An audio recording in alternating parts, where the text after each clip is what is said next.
Bonjour à tous, j'espère que vous allez bien. Alors aujourd'hui, on va faire le deuxième type d'état de choc portant sur le choc cardiogénique. D'abord, c'est quoi un état de choc? Un état de choc, c'est une insuffisance circulatoire, c'est-à-dire qu'on n'aura pas assez de sang lié aux notre cellule. D'accord? Donc on aura une souffrance tissulaire qui est généralisée. D'accord? On va trouver nos cellules dans l'hypoxie, dans l'acidose, etc. Tout ça va induire une souffrance cellulaire qui va donner le nécrose. D'accord? Qui va donner le nécrose à la fin.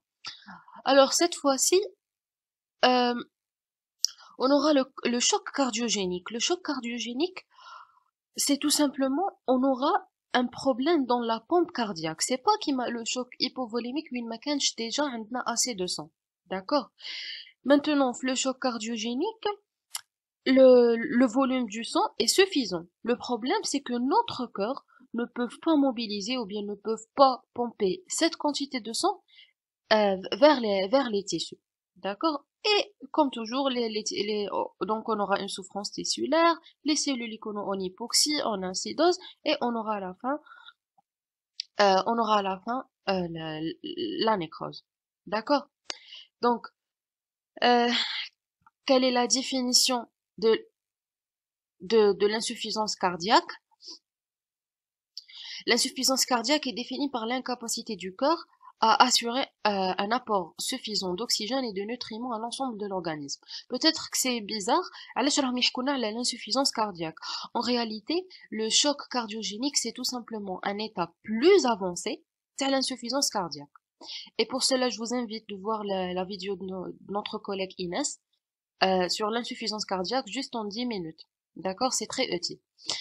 Donc, نرجعوا, le choc cardiogénique, c'est tout simplement un état le plus avancé de l'insuffisance cardiaque.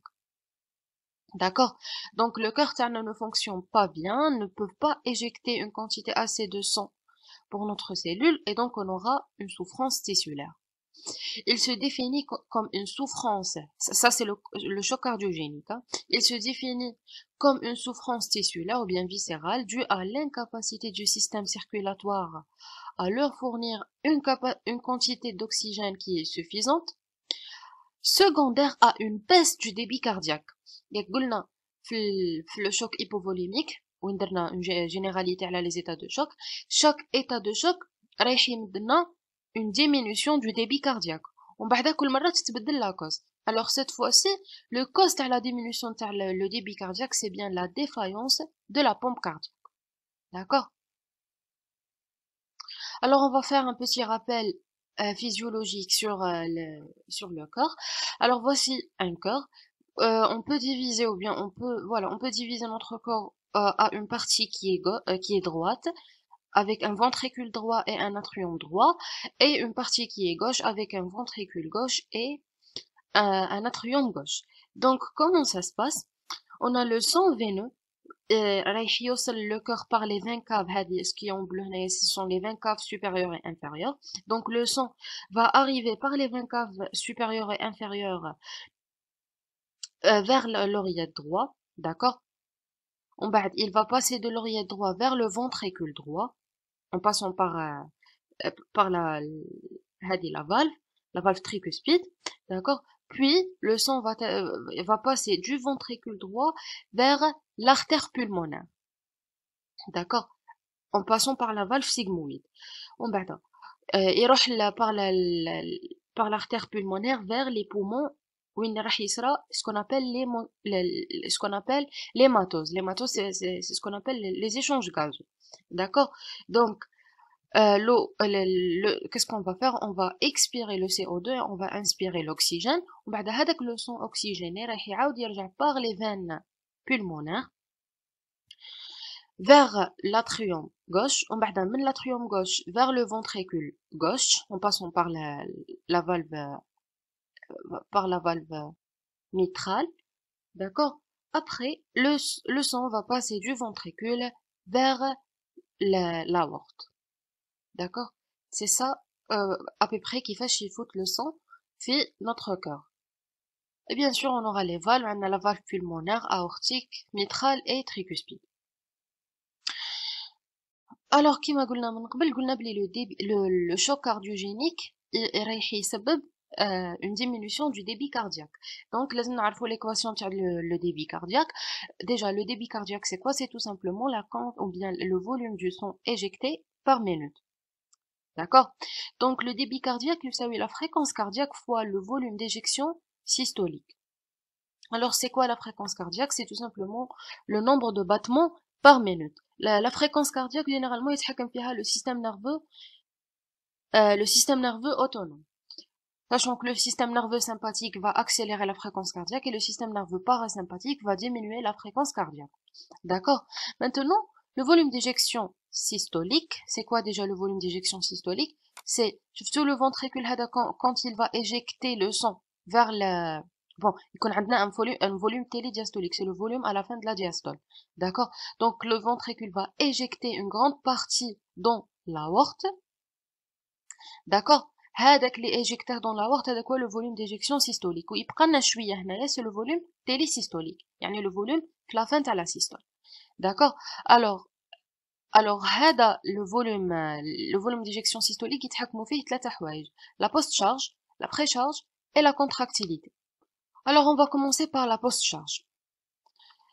La post-charge c'est quoi? La post-charge c'est tout simplement lorsque le sang passe du ventricule droit vers les artères pulmonaires et du ventricule gauche vers l'aorte respectivement, on aura une pression qui sera générée par ces artères. D'accord? Alors, la pression, elle va gêner le passage du sang. Donc, c'est une pression qui est générée par les artères. D'accord? Donc, le ventricule doit pomper le sang une pression اللي لازم تتغلب على la pression تاع les artères. D'accord? هذيك la pression اللي يديروها les artères هذيك هي la post-charge. D'accord? Très bien. Maintenant la pré-charge. La pré-charge c'est tout simplement le volume télédiastolique. C'est le volume télédiastolique, c'est le volume à la fin de remplissage, à la fin de la diastole. D'accord? Et aussi, généralement, le volume télédiastolique, il تحكم فيه le retour veineux. Le retour veineux, c'est la quantité de sang, les ترجع par les veines caves supérieures, inférieures. D'accord? Et aussi, on a la contractilité. La contractilité, c'est tout simplement parce que on sait tous que le muscle fait, en fait, la grande partie de notre corps, c'est du myocarde. D'accord? Donc, ce sont des muscles qui ont un sarcomère et ils se contractent. C'est ce qu'on appelle la contractilité ou bien l'ionotropie. Alors, كما قلنا le choc cardiogénique, c'est une diminution du débit cardiaque. Donc, واش معناها diminution du débit cardiaque, c'est-à-dire qu'on aura un problème في هذوما الأربعة حوايج. راح يكون عندنا un problème في la fréquence cardiaque ou bien في le volume d'éjection systolique اللي رايح نأثروا عليه soit par la post-charge, soit par la pré-charge, soit par la contractilité. D'accord? Donc, on aura une atteinte soit la pré-charge, soit la contractilité, soit la post-charge. هادوما اللي يتحكموا في le volume d'éjection systolique. Et aussi, on aura une atteinte في la fréquence cardiaque. Après, راح نشوفوها. On va commencer par l'atteinte de la pré-charge. On aura la pré-charge, c'est le volume télédiastolique. On aura une diminution de la pré-charge, soit par diminution de la durée de la diastole. Donc, on aura une diminution de la durée de remplissage. D'accord? Le cœur va être rempli moins. Donc, il va éjecter moins. Donc, le volume d'éjection systolique رايح ينقص. Et donc, le débit cardiaque automatiquement رايح ينقص. رايح يكون في le cas تاع la tachycardie ou la tachyrythmie. La tachycardie, c'est l'augmentation de la fréquence cardiaque. L'augmentation massive, يعني supérieure à la 160 battements par minute. Ou là, la tachyrythmie, c'est l'augmentation de la fréquence avec des troubles de rythme. D'accord? Donc, lorsqu'on aura une tachycardie, la tachycardie, elle va raccourcir le temps de la diastole, elle va diminuer le temps de remplissage, on aura une diminution de volume télédiastolique, une diminution de volume d'éjection systolique et une diminution de débit cardiaque. La deuxième cause, c'est la diminution de la distensibilité ventriculaire.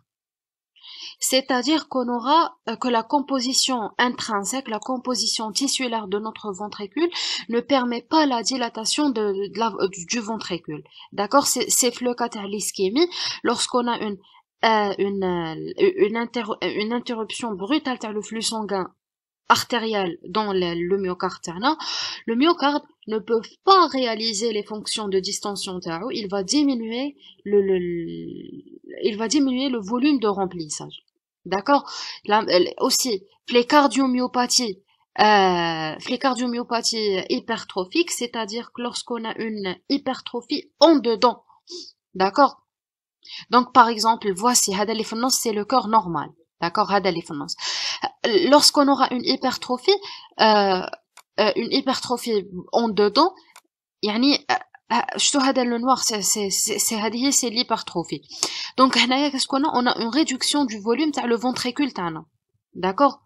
ماشي كيما في لو كا تاع le sportif oui راح يدير une hypertrophie musculaire, راح يزيد في le muscle cardiaque تاعو, mais ça sera en dehors. D'accord? راح يزيد la masse musculaire تاعو بصح بلا ما يأثر, ماشي على حساب le volume تاع le ventricule. Et pour qu'est-ce qu'on a? Les cardiomyopathies restrictives, c'est tout simplement les parois ventriculaires ternées ou non compliantes. Ils vont gêner le remplissage diastolique. D'accord? Aussi, on aura l'augmentation de la pression extrapariétale, c'est le cas de le tamponnade. C'est quoi le tamponnade? C'est tout simplement, on aura une accumulation du liquide ou bien de sang les sacs تاع les péricardes, تاع les deux feuillets تاع le péricarde. D'accord? C'est le sac qui enveloppe le corps. Alors ça va induire une incapacité de remplir le ventricule. On peut pas remplir notre ventricule bien comme il faut. Donc, هادوما les trois mécanismes تاع la diminution de la précharge رايحين ينقصونا le volume d'éjection systolique et on aura une diminution du débit cardiaque. Maintenant, on va voir l'augmentation de la précharge. Bon, à certaines limites, l'augmentation de la précharge راح يكون عندها un effet positif على le débit cardiaque تاعنا, يعني راح تكون مليحة مفيدة etc.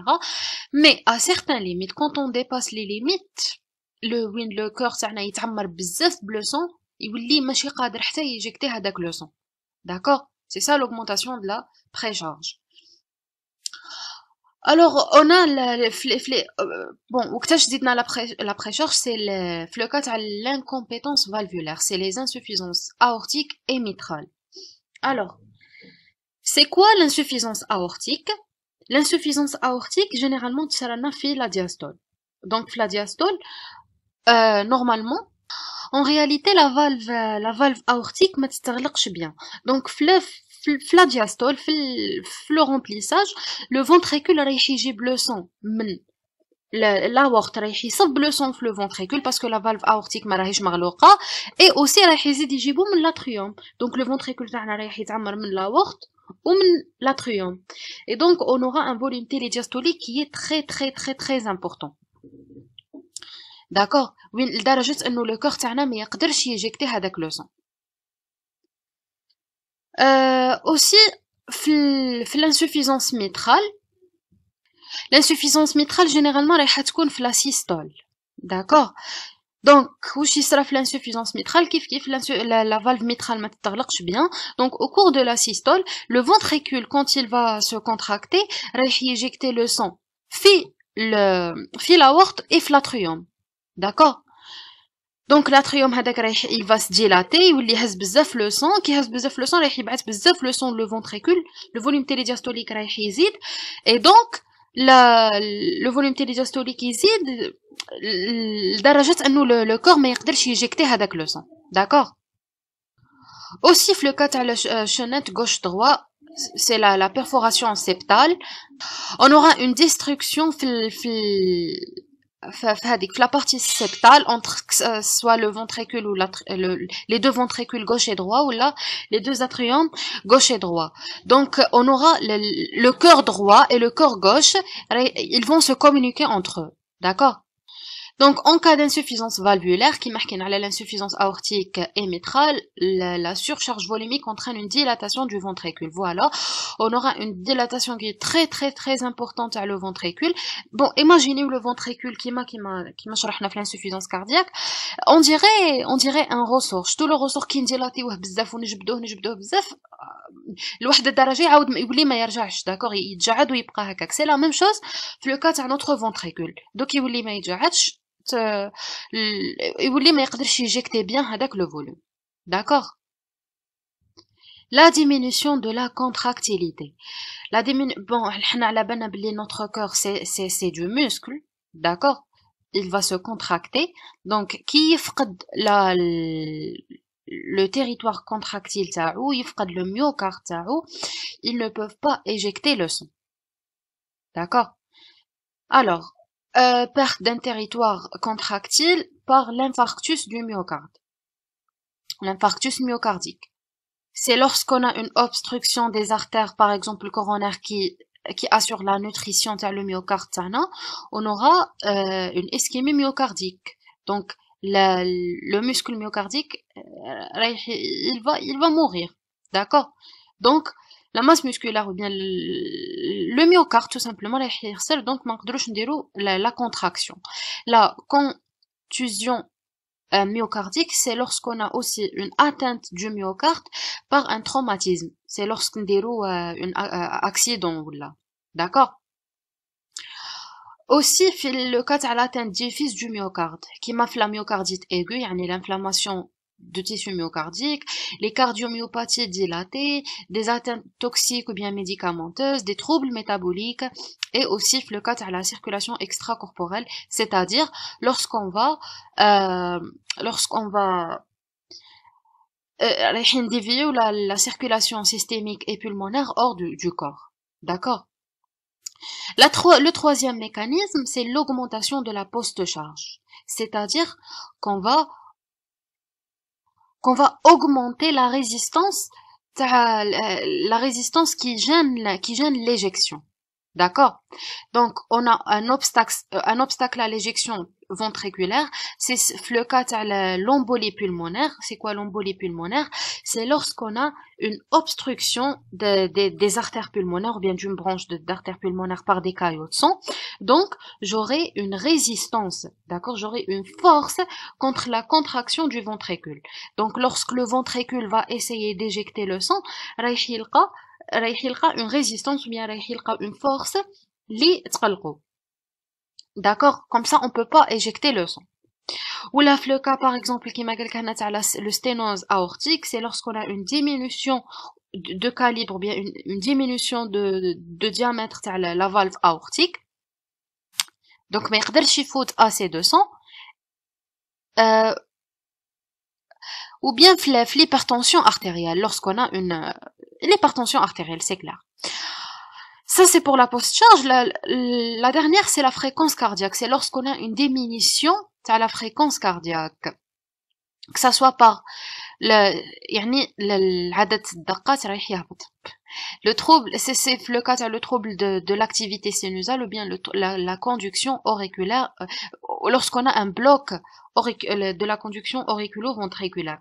C'est-à-dire que l'influx nerveux ne passe pas dans le faisceau de His. D'accord, si vous vous souvenez du tissu nodal, donc on n'aura pas une contraction ventriculaire. Alors, on a une défaillance le corps تاعنا. Le corps تاعنا ne peut pas pomper le sang. Donc le sang رايح يبقى في le ventricule. Après cycle, le ventricule رايح يتعمر. ومن بعد كي يتعمر le ventricule رايح يزيد يتعمر l'atrium. كي يزيد يتعمر l'atrium رايحين نوصلوا les 20 caves supérieure et inférieure. Alors نبداو بلا 20 cave supérieure. La 20 cave supérieure juste فوقها راح نلقاو la veine jugulaire. Donc يتعمر le ventricule, تتعمر l'atrium, يزيد يتعمر la 20 cave وتزيد تتعمر la veine jugulaire. C'est ce qu'on appelle la turgescence jugulaire, c'est-à-dire qu'on aura un gonflement في l'artère jugulaire تاعنا lors de l'inspiration. D'accord? Un gonflement qui est visible. D'accord?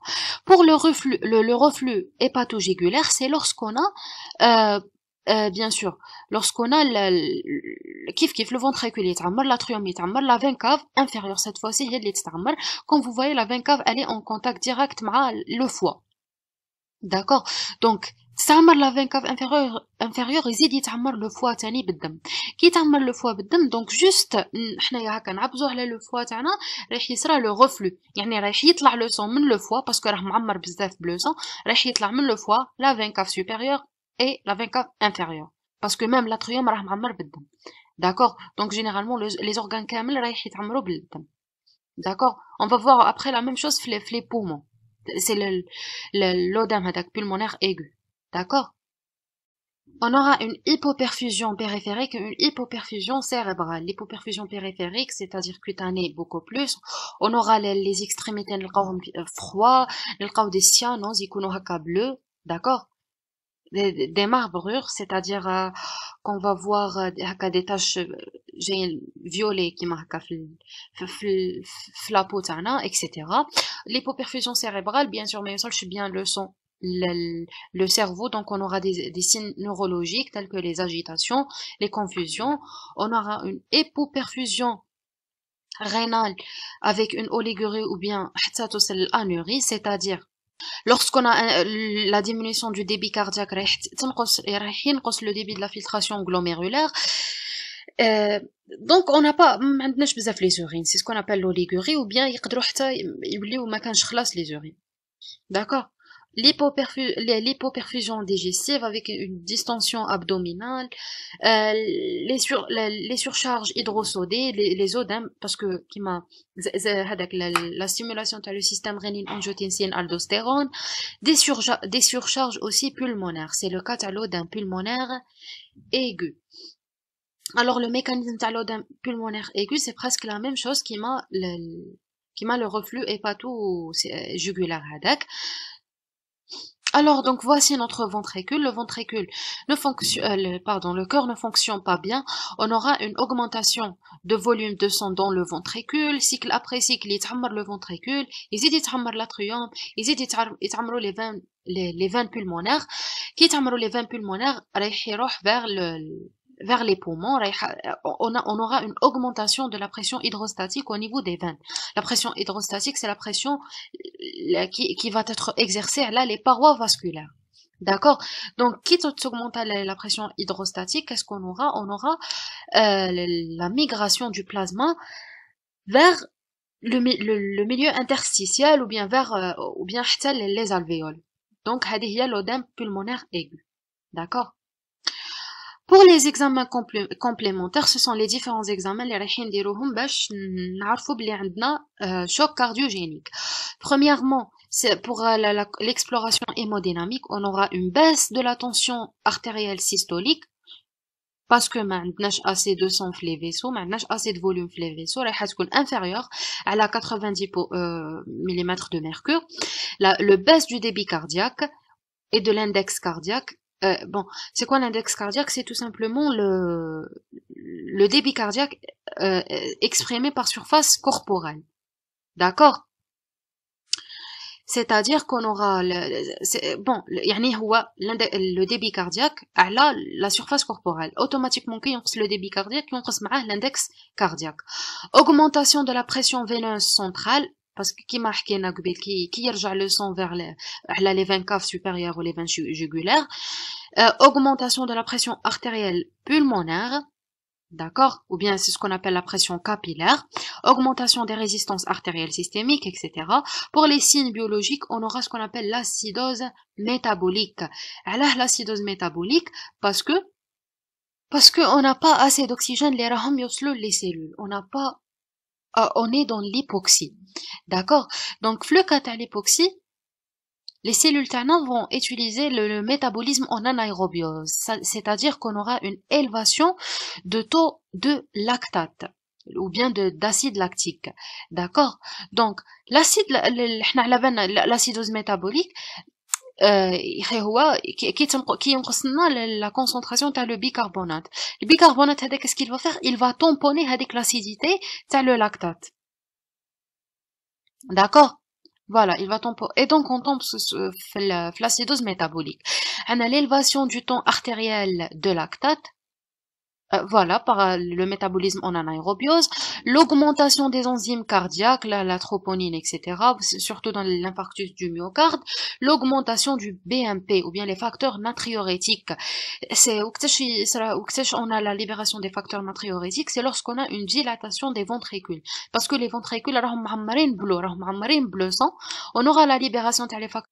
On aura une hypoperfusion périphérique et une hypoperfusion cérébrale. L'hypoperfusion périphérique, c'est-à-dire cutanée beaucoup plus. On aura les extrémités froides, des cyanoses, يكونوا هكا bleus, d'accord? Des marbrures, c'est-à-dire qu'on va voir des taches violet qui marquent la peau تاعنا, etc. L'hypoperfusion cérébrale, bien sûr, mais ça, je bien le son le cerveau, donc on aura des signes neurologiques tels que les agitations, les confusions. On aura une hypoperfusion rénale avec une oligurie ou bien anurie, c'est-à-dire lorsqu'on a la diminution du débit cardiaque, le débit de la filtration glomérulaire, donc on n'a pas عندناش بزاف les urines, c'est ce qu'on appelle l'oligurie, ou bien يقدروا حتى يوليو ما كانش خلاص les urines, d'accord. L'hypoperfusion digestive avec une distension abdominale, les surcharges hydrosodées, les odèmes, parce que la stimulation de le système rénine-angiotensine aldostérone, des surcharges aussi pulmonaires, c'est le cas de l'odème pulmonaire aigu. Alors le mécanisme de l'odème pulmonaire aigu, c'est presque la même chose qui m'a le reflux hépato-jugulaire hadak. Alors, donc, voici notre ventricule. Le ventricule ne fonctionne, le cœur ne fonctionne pas bien.